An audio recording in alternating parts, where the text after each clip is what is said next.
If you've ever felt like a woman slowly stopped respecting you and you couldn't explain when it started, this video is about you. Because here's the uncomfortable truth. Women don't accidentally walk all over men. They only do it when a man never set boundaries early enough to stop it. In the first stages of dating, there are 5 boundaries that determine whether she sees you as a man she respects or a man she slowly takes for granted. Miss even one, and you'll spend months confused, overgiving, and wondering why the dynamic flipped. This isn't about being harsh. It's not about playing games.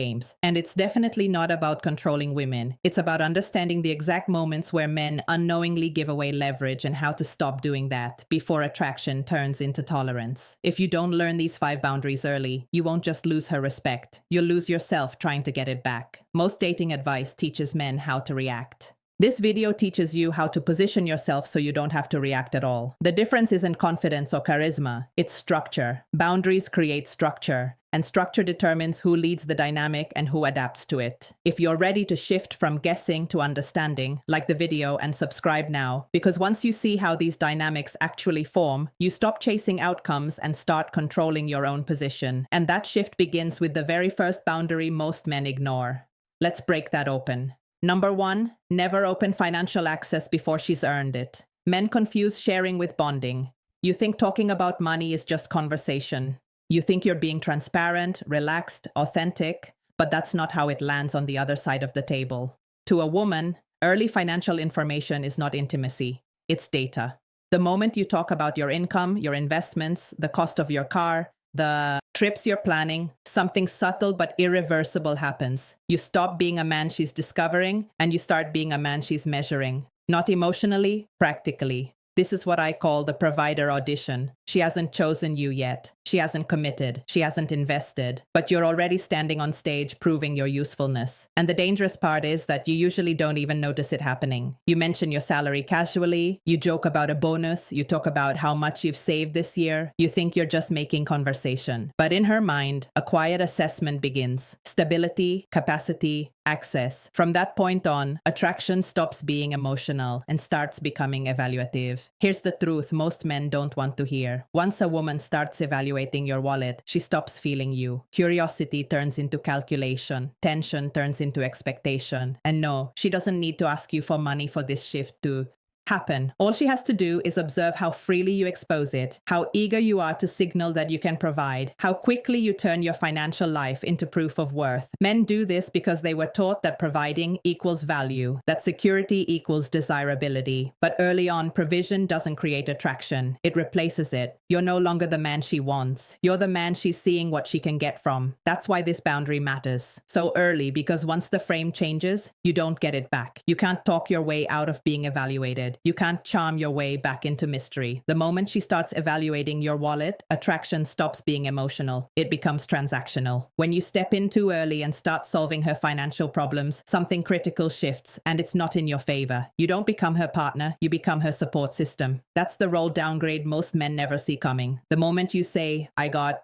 you before there's commitment, you silently volunteer for responsibility without authority. You give provision without position. And once that happens, the dynamic hardens. She may appreciate you, but appreciation is not desire. Gratitude is not attraction. This is where the financial tests begin. They're subtle. She mentions how tight things have been lately, a bill she's stressed about, a car issue that's expensive to fix. She's not asking outright. She's watching. She's watching how quickly you move. She's watching if you feel compelled to rescue. She's watching whether your boundaries collapse the moment pressure appears. Most men fail here because they confuse generosity with leadership. They rush in thinking it proves value. In reality, it proves predictability. And predictable men are easy to place into utility roles. The correct boundary doesn't require speeches or defensiveness. You don't justify. You don't over-explain. You don't apologize. You stay calm, you stay grounded, you close the door without slamming it. Something simple, supportive, but firm. No offer, no guilt, no entanglement. And here's the part that surprises men. A woman who is genuinely interested will respect this immediately. Not because she's testing you less, but because she feels safer with a man who protects his structure. A woman with unclear intentions will feel irritated. She may pull back, she may lose interest. That's not a loss. That's filtration. This boundary doesn't push women away. It filters out the ones who were never there for you only for what you could provide. Leadership begins where access is controlled. Number 2, never tolerate disrespect, especially when it's subtle. Most men think disrespect looks loud. Raised voices, insults, obvious hostility. That's why they miss it when it actually matters. Because real disrespect doesn't announce itself. It sneaks in quietly and waits to see if you'll stop it. It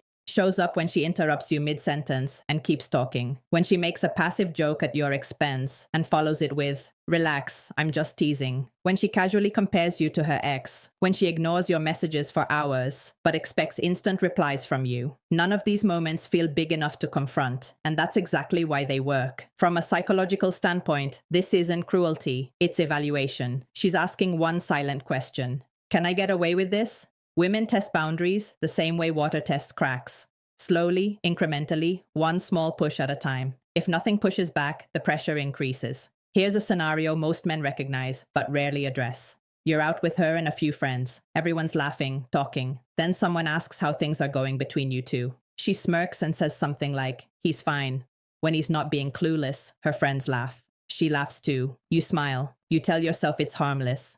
That she didn't mean it like that, but something just happened. She lowered your status in public. She used you as a moment of entertainment. And more importantly, she watched what you did next. Disrespect tests aren't about the comment, they're about your response or lack of one. When you let it slide, you're not being easygoing. You're signaling that your self-respect is negotiable, that comfort matters more to you than boundaries. And once a woman realizes she can step over you without consequence, she will. Not because she's malicious, but because you showed her the line doesn't exist. Silence is not composure. Silence is consent. That's the mistake men make when they convince themselves that staying quiet makes them look calm, mature, unbothered. In reality, what you're communicating is much simpler and much more damaging. You're telling her that this behavior is allowed. When you don't respond to subtle disrespect, you don't freeze the moment. You set a precedent, and precedents compound. One small pass turns into another, then another, until the dynamic has shifted so far that fixing it feels impossible. Here's the chain reaction most men never anticipate. When she disrespects you publicly and you let it slide, her friends notice. They don't see you as easygoing. They see you as the man who doesn't stand up for himself. Their perception changes first, then hers follows. Because once a woman sees that you'll tolerate being diminished in front of others, she learns she can do it privately too. The tone shifts, the effort drops. The attraction erodes, not overnight, but permanently. High-value men don't respond to disrespect with explosions or sarcasm. They don't embarrass her back. They don't turn it into drama. They respond immediately, calmly, directly. One short sentence, no edge, no explanation, no emotional charge, just a clear line drawn in the sand. That response does something powerful. It resets the frame. It tells her, and everyone watching, that you respect yourself enough to stop the moment it crosses a line. This isn't about controlling her behavior. It's about enforcing your standards. Because respect is not negotiated through patience. It's not earned by endurance, and it's not preserved by silence. Respect is enforced. Number 3, never make your time freely available just because you like her. This is where most men sabotage themselves before the relationship even has a chance to form. You think availability shows interest. You think saying yes quickly proves enthusiasm. You think rearranging your schedule makes you look invested. From her side, it looks very different. When a man is always available, it doesn't signal desire. It signals a lack of structure. And women don't evaluate men in isolation. They evaluate the life that surrounds him. Here's the pattern. You meet a woman you're excited about. The chemistry feels good. The attention feels promising. And because you don't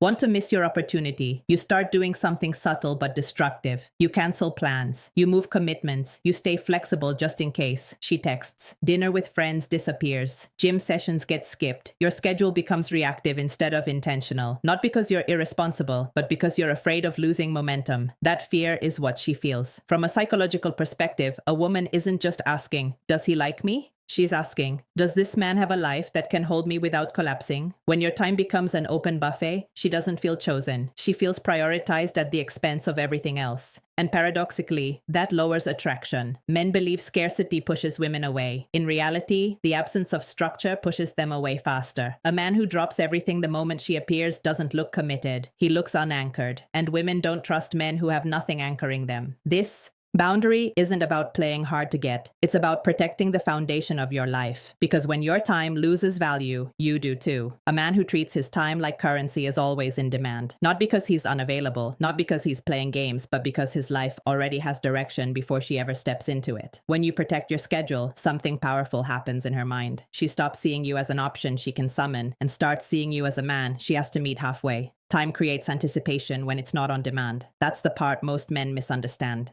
They think saying no kills momentum. In reality, it sharpens it. When you don't jump every time she reaches out, you signal self-control. And self-control is one of the strongest indicators of maturity. Here's what this looks like in real life. She texts late. She wants to see you spontaneously. But you have an early morning, a workout, a commitment you already made.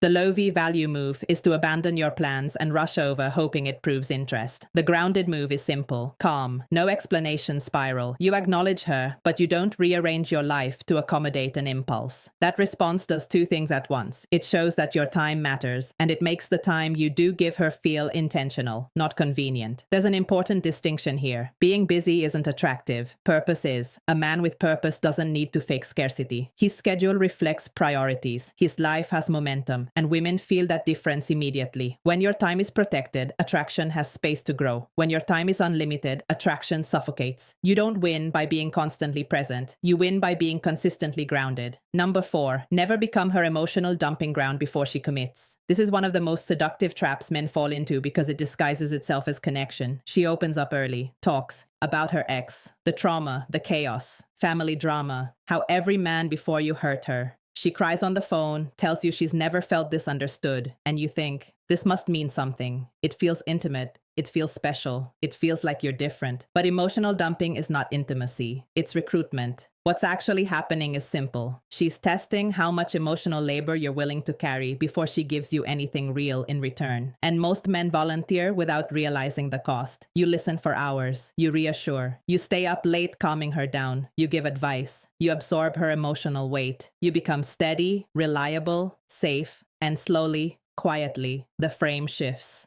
You're no longer the man she desires. You're the man she stabilizes herself with. Here's the part that hurts the most. Men mistake emotional access for emotional bonding. They think, she trusts me. What they don't see is that trust without investment doesn't create attraction. It creates utility.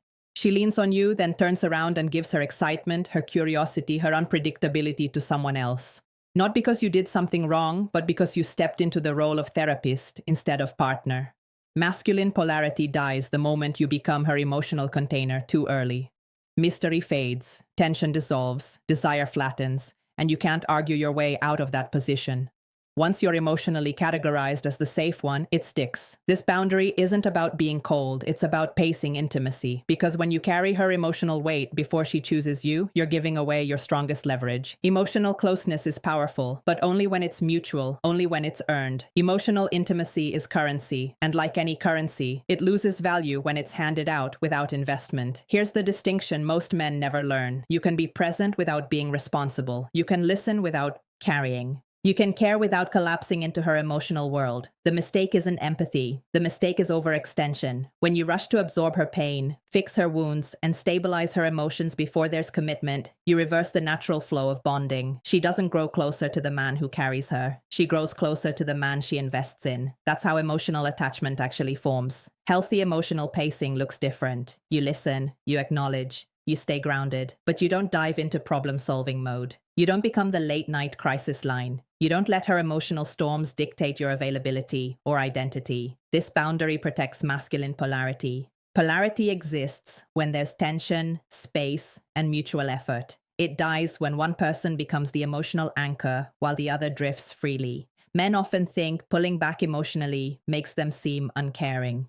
In reality, it makes the connection cleaner. It invites reciprocity. It gives her the opportunity to step forward emotionally instead of leaning back into you. And that's the key shift. A woman bonds with the man she invests in emotionally, not the one who carries her emotional weight for free. When she has to show up, when she has to contribute, when she has to regulate herself, attraction deepens naturally. This boundary doesn't block intimacy. It preserves it because intimacy that isn't earned doesn't build desire. It builds dependence. And dependence is the opposite of attraction.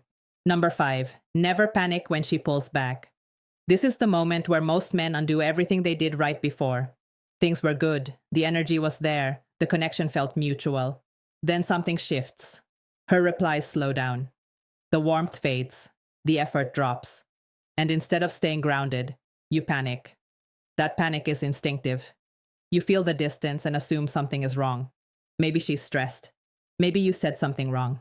Maybe there's someone else. And without realizing it, you start doing the one thing guaranteed to kill attraction. You try harder while she does less. It usually unfolds in three predictable mistakes.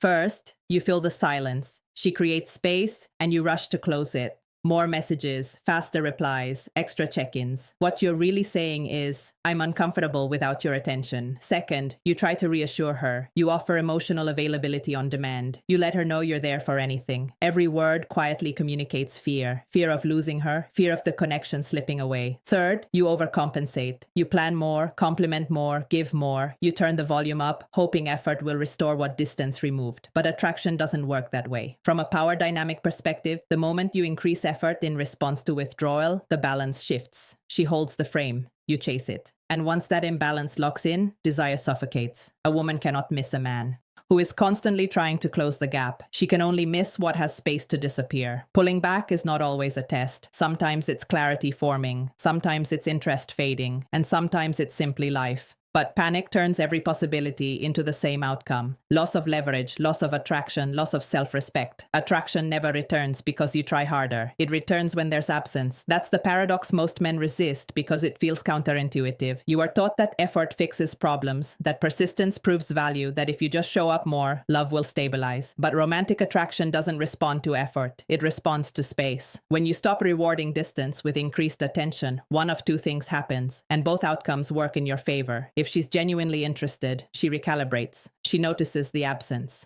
The imbalance corrects itself. Her effort rises to meet yours. Consistency returns. Not because you chased it, but because you gave it room to surface. If she doesn't come back, then the truth was already there. Your boundary didn't cause the loss. It revealed it faster. This is where men get stuck emotionally. They think if I pull back, I'll lose her. What they don't see is that they were already losing themselves trying to keep her close. Never reward distance with effort. Effort given in response to withdrawal trains imbalance. It teaches her that she can reduce investment while you increase it. And once that lesson is learned, attraction doesn't recover. Absence does something effort never can. It restores polarity. It returns control to your side of the equation. It reminds her that access to you is not guaranteed. And if she chooses not to step forward when space is created, then you didn't lose a woman who wanted you. You stopped chasing an illusion that required you to abandon your grounding. That's the quiet power of this boundary. It doesn't manipulate outcomes. It clarifies them. You didn't lose her. You stopped chasing what was never fully yours. What you've just learned isn't a collection of dating tips. It's a system. 5 boundaries, 1 framework, 1 purpose,